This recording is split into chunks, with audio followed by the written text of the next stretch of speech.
So we all get that there's going to be billions of these devices, somewhere in the order of magnitude of 5 to 10 times more than there are people on the planet. Okay? Again, I will agree with my panelists. There are liars, damn liars, and analysts. So who knows if the data is right, but I think we can all agree there's going to be a lot of IoT devices out there. We're already starting to see that where people in the home have more devices than they do people in the home. And so that's just going to expand. So there's going to be a lot of them deployed. The thing I think that's interesting, though, is the left-hand graph, which suggests that the revenue per connection goes down. And that's not usually a good thing if you're a telecommunications provider, right? So that's not good news. So I want to focus more in on something on the right.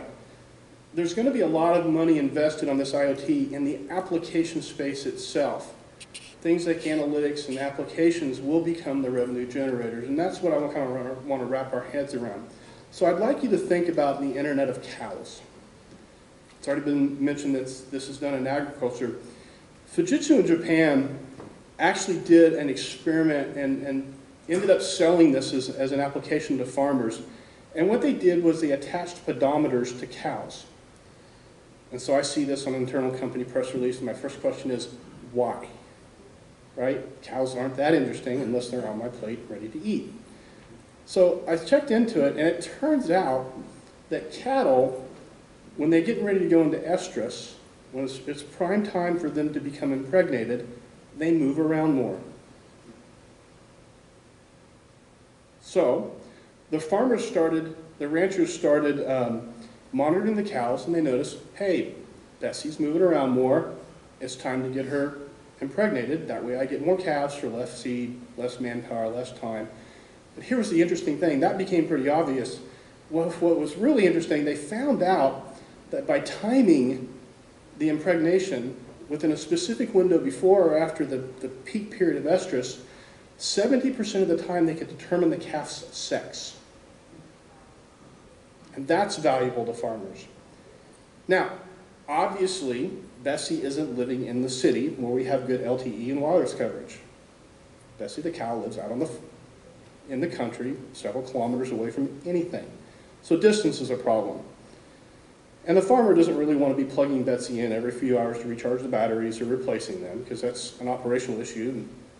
And there goes all my money I was saving. So we have a battery life problem. And this is common when you look at IoT applications where I actually have a really good, valuable thing I can do here, but I have these two constraints that my existing transport networks really aren't designed to help me with. And that's where LWPA comes in. So the way this was sold, by the way, we sold it in the industry. Now, obviously, we charged for the devices. That wasn't where we really made the money was. We stored the data in the cloud, and we charged for the analytics. That was the real value. So, again, I say that IoT demands a new choice for connectivity. Cellular networks are not the best fit for IoT. Despite what all my brethren in planning talk about 5G is the next greatest thing, for this, not so much. I mean, it'll be good for things like cars and other things that don't have that kind of demand problem, but where you need things to be out in remote areas and you need them to have battery life that lasts the theoretical 10 years, you need something a little bit different in your radio system. This is, I think we all did the prerequisite comparison among technologies slide, and we didn't get coached on this at all. We did it independently.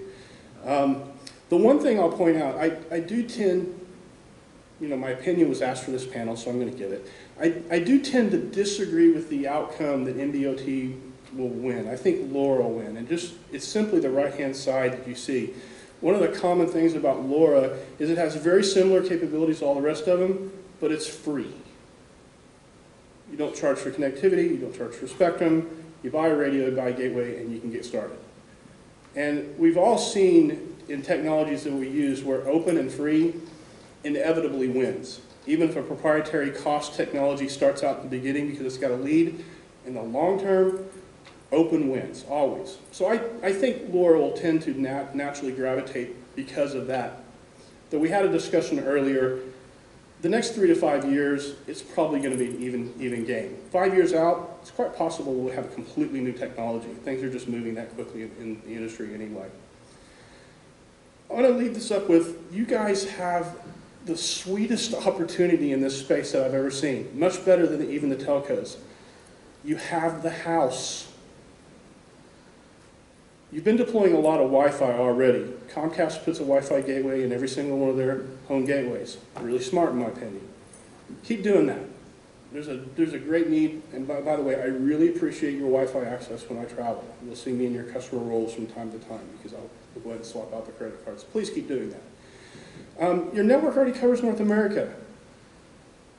You've got 120 million households that you're connected to with your HFC infrastructure.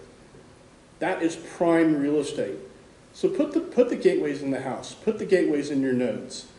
It's already all out there. They're small, they're cheap, and we've got GAP coming up from SCTE, so we're going to have a common housing for multiple access types. Throw this in there while you're at it. But you're going to need to think about new monetization models, okay? And I often equate this to the MSOs versus Google. Okay, the difference is with my MSO, I pay them a monthly fee. I'm their customer. With Google, I'm their product. We have to start thinking about that way. Analytics is the next big thing. The apps are the next big thing in this industry. And it's a unique period in history where you now have a new type of monetization of revenue that you can put on. You don't have to just become dumb pipes because voice, video, and data are becoming commoditized. You can actually use your networks to generate new types of revenue and generate new applications. We already talked about the Internet of Cows. One of the other use cases we did is in this idea of smart cities.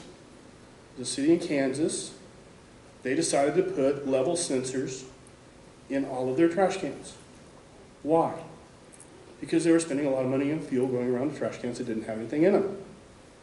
They stopped doing that. All the analytics is now gathered up. They know which trash cans need to be served or will need to soon be served. The analytics tells them what's going on and what typically happens to the traffic trends. And then the trucks are actually programmed with routes that are very efficient to go only empty those trash cans that need to be emptied. They're saving a boatload in fuel and labor cost. Well, guess what? You guys already work with. You have franchise agreements in every single city you're in. You already are friends with most of the city councilmen. So partner with the cities. They want to be smart cities anyway. It's an opportunity for you guys to provide applications to these smart cities that they can use, charge them to monitor their trash cans and give them the data. So I'm saying that, look to deliver integrated solutions versus dumb access. Being a former Cox employee and being a longtime cable guy, I'm really disappointed when we start sort of giving up and thinking we're going to become a dumb pipe. I don't think we should. I think we should fight. Because we have a good network, we have good people, and we have good technologies. We just need to find new applications to monetize it with. That's my